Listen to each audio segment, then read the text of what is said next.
ओम नमो भगवते वासुदेवाय नमः। आपके अपने चैनल भक्ति विथ ममता में आपका बहुत बहुत स्वागत है। माँ भगवती दुर्गा की कृपा सदैव आप और आपके समस्त परिवार पर बनी रहे। दोस्तों, सावन मास की शुक्ल पक्ष की पंचमी तिथि नाग पंचमी के नाम से जानी जाती है। शास्त्रों के अनुसार इस दिन अगर नागों की उपासना की जाती है, सर्पों की पूजा की जाती है तो काल सर्प दोष जैसे महादोष से भी मुक्ति मिल जाती है। साथ ही सर्प दोष का भय भी नहीं रहता। नाग पंचमी के दिन नाग अनंत बासुकी वेश पद्म कमल शंखपाल कालिया तक्षक का ध्यान करते हुए नाग प्रतिमा की पूजा की जाती है। आज की वीडियो में आप जानेंगे कि साल 2026 में नाग पंचमी कब है, सावन मास की शुक्ल पंचमी तिथि प्रारंभ कब होगी, समाप्त कब होगी और पूजा करने का शुभ मुहूर्त क्या है, नाग पंचमी की पूजा विधि क्या है, किस प्रकार से नियम पालन करना चाहिए, आज के दिन कौन से मंत्रों का जाप करना चाहिए जिससे कि काले सर्प दोष से मुक्ति मिले। तो वीडियो बहुत महत्वपूर्ण है, पूरा ज़रूर देखिए। अच्छी लगी वीडियो तो लाइक भी ज़रूर कीजिए। सबसे पहले जानते हैं कि सावन मास की शुक्ल पक्ष की पंचमी तिथि कब प्रारंभ हो रही है और कब समाप्त होगी।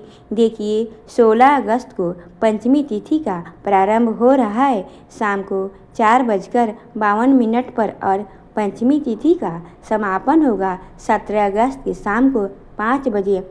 ऐसे में सूर्योदय कालीन तिथि के अनुसार 17 अगस्त 2026 को यानी कि सोमवार के दिन नाग पंचमी का पावन पर्व मनाएंगे और इतना शुभ योग इस दिन बन रहा है। सोमवार के दिन नाग पंचमी का पर्व जो कि अत्यंत श्रेष्ठ है और दुर्लभ संयोग है और इस दिन सूर्योदय काल का समय है सुबह 5:51 पर और सूर्यास्त होगा शाम को 6:58 पर। राहु काल सुबह 7:30 से 9 बजे तक और अभिजीत मुहूर्त दोपहर 11:58 से दोपहर 12:49 तक। ब्रह्म मुहूर्त सुबह 4 बजे से 5 बजे तक। बात करें नाग पंचमी की पूजा के शुभ मुहूर्त के विषय में तो देखिए, नाग पंचमी की पूजा की जाती है सूर्योदय उदय के बाद तो सूर्य सुबह 5:51 से सुबह 8:29 तक। इस बीच में आप नाग देवता की पूजा कर सकते हैं। सुबह सुबह ही पूजा की जाती है, बाकी आप चाहे तो दिन में पूजा कर सकते हैं, लेकिन प्रयास करना चाहिए कि सुबह जितना जल्दी हो जाए पूजा आप पूर्ण कर लीजिए। पौराणिक कथा है कि अभिमन्यु के पुत्र राजा परीक्षित की मृत्यु नागदेव के डसने से हुई थी और पिता की मृत्यु का बदला लेने के लिए उनके बेटे जन्मेजय ने सर्पों का मारने के लिए नागदाह यज्ञ किया, जिसमें कि संसार के सारे सर्प जलने लगे। सर्पों ने अपने बचाव के लिए आस्तिक मुनि की शरण ली। फिर मुनि ने राजा जन्मेजय को समझाया और इस यज्ञ को रुकवा दिया। अब जिस दिन यह घटना हुई उस दिन सावन मास की शुक्ल पक्ष की पंचमी थी। उसी दिन आस्तिक मुनि के कारण ही नागों की रक्षा हो पाई और तभी से नाग पंचमी मनाई जाती है और यह दिन नाग देवता को समर्पित होता है। नाग पंचमी को नागों का त्यौहार भी कहा जाता है और इस दिन लोग नाग देवता को दूध चढ़ाकर उनकी पूजा करते हैं।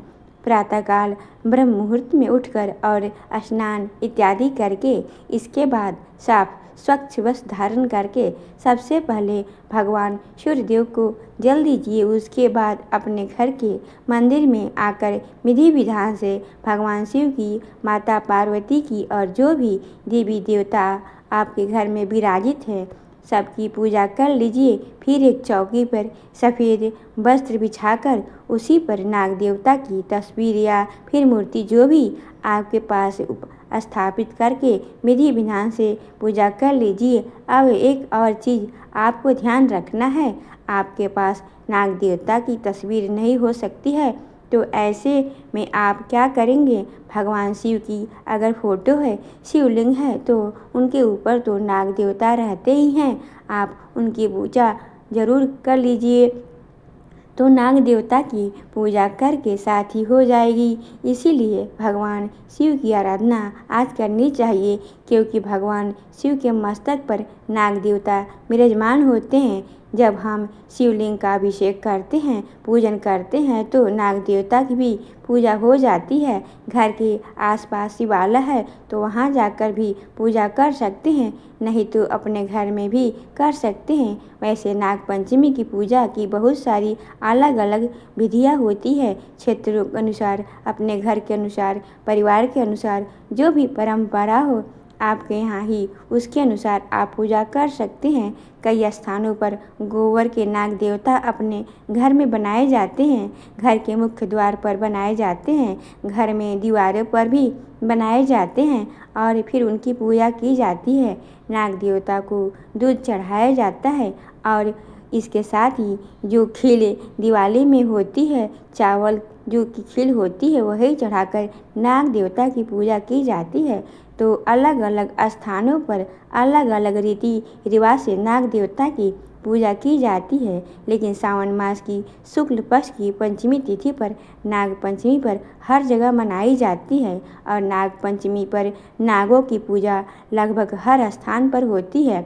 ऐसा कहा जाता है कि नाग देवता की पूजा करने से पापों का नाश हो जाता है, मनोकामना पूरी हो जाती है और इसके साथ ही काल सर्प दोष से मुक्ति मिल जाती है। अगर आपके जन्म कुंडली में काल सर्प दोष है तो आज के दिन मतलब नाग पंचमी के दिन नाग देवता पर या फिर शिवलिंग पर आप चांदी के या फिर तांबे के नाग नागिन बनवाकर और अर्पित करें। फिर उसके बाद जल प्रवाह कर लीजिए इस नाग नागिन के जोड़ों को, तो इससे आपको काल सर्प दोष से मुक्ति मिल जाएगी। जिनकी जन्म कुंडली में काल सर्प दोष है, उन्हें हर नाग पंचमी पर नाग नागिन का जोड़ा इसी प्रकार से भगवान शिव को अर्पित करने के बाद जल प्रवाह जरूर करना चाहिए।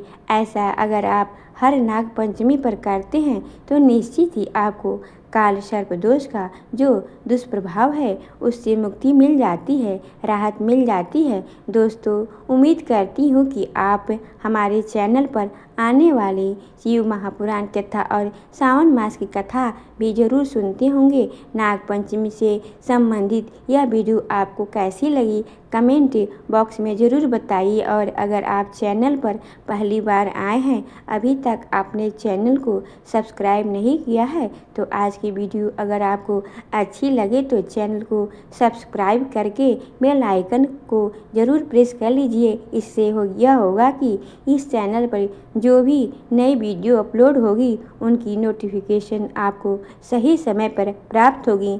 मिलती हूँ मैं आपसे अगली वीडियो में, तब तक के लिए ओम नमो भगवते वासुदेवाय नमः।